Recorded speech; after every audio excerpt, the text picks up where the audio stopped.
Hello everyone, Charles Watts here, the Arsenal correspondent at Goal, joining you on a Monday morning, a pretty miserable Monday morning as well after Arsenal's FA Cup exit at the third round stage at Nottingham Forest yesterday. I would love to sit here right now and talk in depth about the game and what I saw, but I'm sure plenty of you saw on my social media what happened to me on the way to the game yesterday. Got to about 25 minutes of Nottingham Forest ground when my tyre blew up on the M1 and I managed to sort of just limp it off at a junction and try and get myself to a service station, but I couldn't reach it.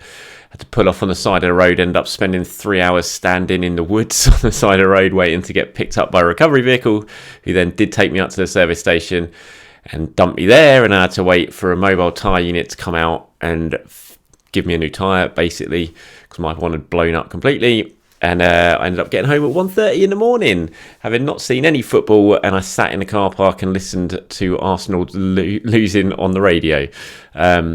So yeah, pretty horrible day all around yesterday. So it's tough for me to really go in depth in terms of the actual match because, look, I've only really seen the highlights and listened to what went on. But I think what was clear from yesterday's defeat, and I think the most pressing thing to come from it, is the need for Arsenal to strengthen in midfield during this transfer window. I mean, all the talk, all the noise at the moment is about strikers and Vlahovic and blah, blah, blah. But I've said it in the last few videos. For me, the midfield is absolutely... They have to strengthen. The decision to let Ainsley Maitland-Niles go, I still think is mad now, anyway, at this stage of the month. Do it at the end of the month. And I've said this so many times. Do it at the end of the month.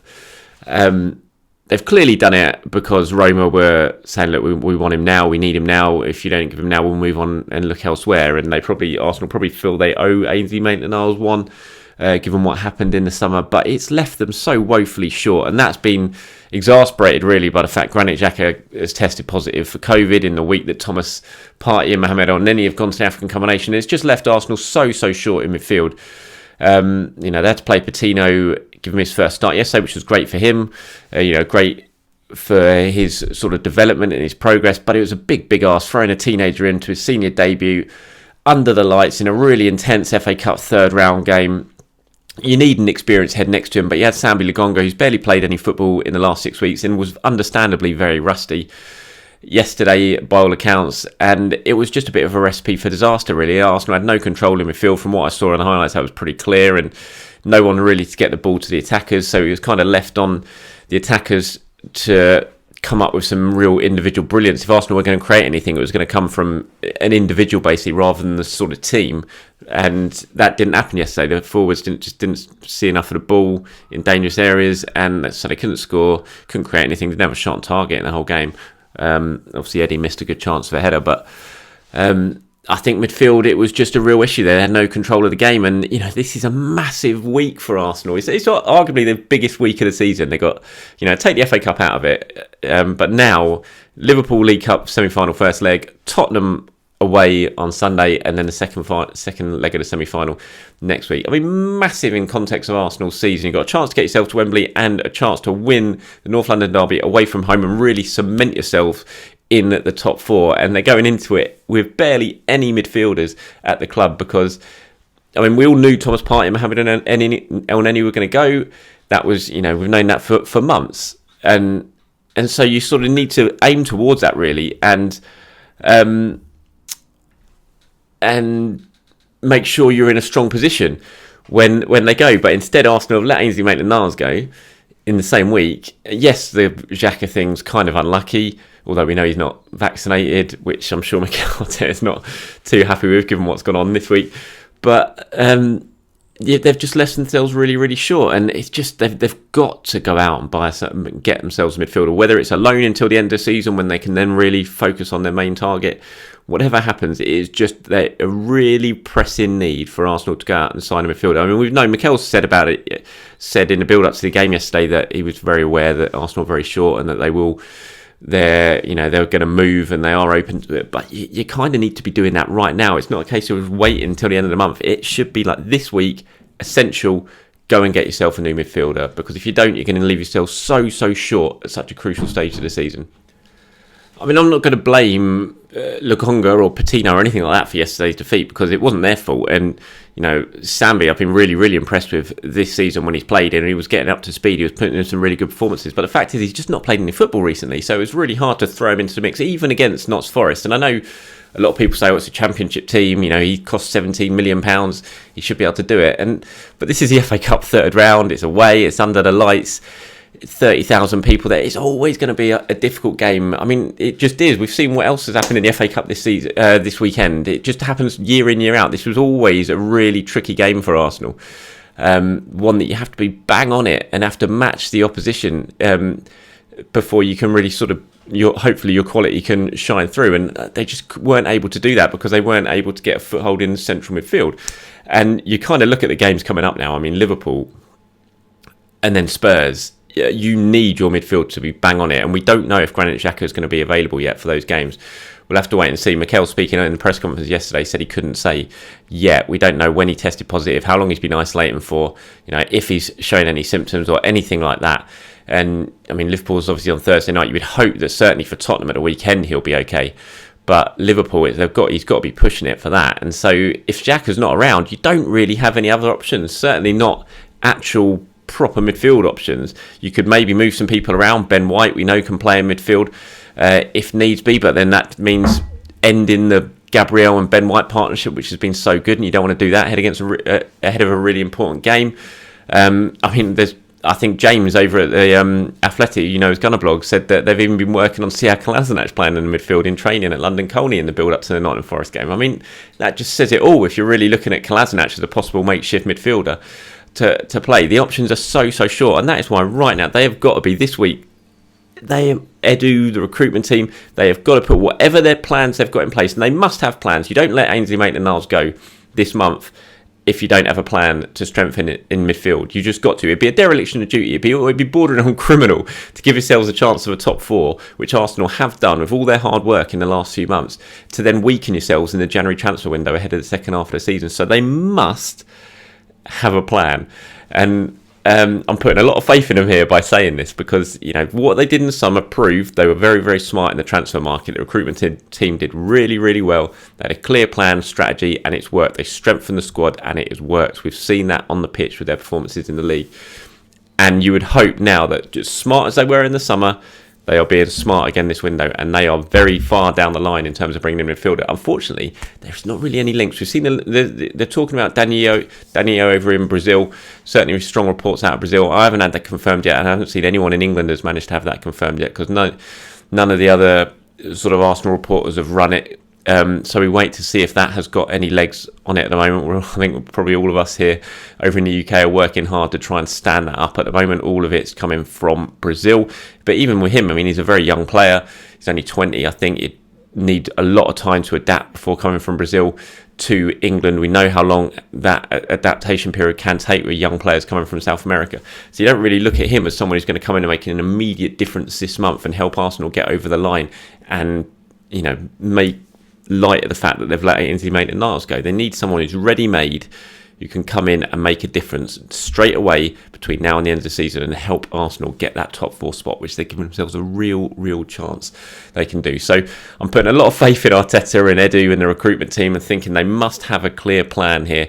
We've seen there has been speculation with Wijnaldum, PSG possibly loaned until the end of the season. I think people close to him have said or hinted now that he's looking at staying at PSG and trying to sort things out in France, which is a shame, because I think that's the sort of player who could make a big difference. He knows the Premier League, doesn't have to adapt, can come in and just immediately be a quality figure in the squad. That's who Arsenal have got to be looking at. It's difficult. It's January, really difficult transfer window to operate and to improve your squad, but they need to do something pretty quickly, because it's very clear, even with Thomas and Elneny coming back in what could be like 3 weeks, something like that, that they've short in midfield, and they need to make sure that they strengthen in that area to give themselves the best possible chance of getting top four.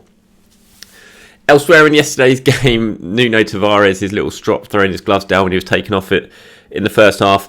Again, because I didn't see the game properly, I didn't really see how bad Tavares was. I heard he was very, very poor. He was giving the ball away lots. Wasn't really playing as a sort of team player. He seemed like he was very sort of focused on just doing his own thing. He was playing down Arteta's side as well, which probably didn't help him, so Arteta had a close-up view of it. But yeah, Arteta took him off, about just after half-hour mark, wasn't it, about 35 minutes, and Tavares had his little strike. I'm surprised I've seen a lot of people criticise Arteta for that, saying, oh, he's, young player, it will probably do him a bit of damage. I mean, we've seen managers do this time and time again. It's not like Arteta's the first manager to do it. If he doesn't think something's working, then you fix it. All too often, we sit here and have a go at Arteta. I've done it many times.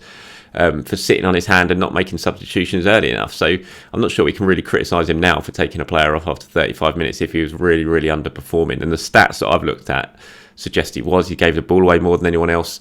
And so I can't really criticise Arteta for doing that. He saw there was a problem and he tried to fix it and brought on Tierney. So I don't think we can really have too much of a go at Arteta for that one. Boost for Arsenal ahead of Liverpool. Obviously, no Gabriel yesterday. He was suspended, but he'll be back for the Liverpool game, which is good news. You would expect, barring any COVID-related issues, which is difficult to predict anything when it comes to that right now, but you would expect it's going to be Ben White and Gabriel for the Liverpool game. I know Rob Holding had a bit of a difficult evening last night, by all accounts. So that is a big boost for Arsenal. Liverpool played yesterday. Remarkable that, a few days after having the game called off, and put out quite a strong team. Yes, there was a couple of youngsters involved, but put out quite a strong team. Jurgen Klopp's comments afterwards were pretty interesting and certainly drew the ire of a lot of Arsenal fans, saying there was a lot of false positives or something during the week, which was pretty handy for them.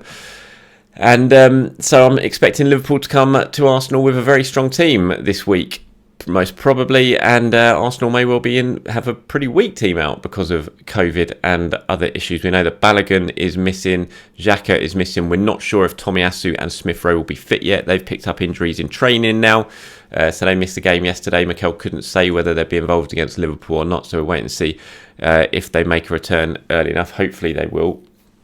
And it's just a big game. Arsenal need to make sure they don't let yesterday's defeat become too much of a negative thing. Yes, it's a shame. Look, I love the FA Cup. I'd love Arsenal to go on a cup run, but we do have a cup semi-final, albeit the League Cup, to look forward to this week. And if Arsenal can come through that, and they've got themselves in a Wembley final anyway, and the focus really has to be this season on the top four. Such is the work they've done in the last few months and the position they've put themselves in. I think for this season, and I love trophies. I want to win a trophy every season, but if Arsenal can get themselves in the top four, what that will do to the rebuild and the money that can come in that can help Arsenal really push on even further would be absolutely massive. So I think we'd all probably forget about what happened yesterday if Arsenal can go on and get themselves in the top four between now and the end of the season and get that spot and really give themselves a shot at the Champions League, and who knows, win the other cup as well, because they've got a chance to do that. So really disappointing day yesterday, a horrible day for me, just one that I think we all want to put behind us, forget and move on, and hopefully Arsenal can do that on Thursday. I think Mikel will be speaking on Tuesday. We haven't had final confirmation yet of his press conference ahead of that Liverpool game. It'll either be a Tuesday or Wednesday, so keep an eye out for that one. And if anything does happen transfer wise between now and then I'll bring it to you, all the news on my social media accounts and on goal.com, so please do keep your eyes peeled for that. Right, let me know what you think of any of the topics I've discussed on this video. What should Arsenal do in the transfer window? Who should they bring in? What areas should they focus on? Midfield, striker? Let me know, and I will always enjoy going through your comments. Thank you very much for watching, everyone. Have a very good Monday. Try and forget about the football, and I'll speak to you soon.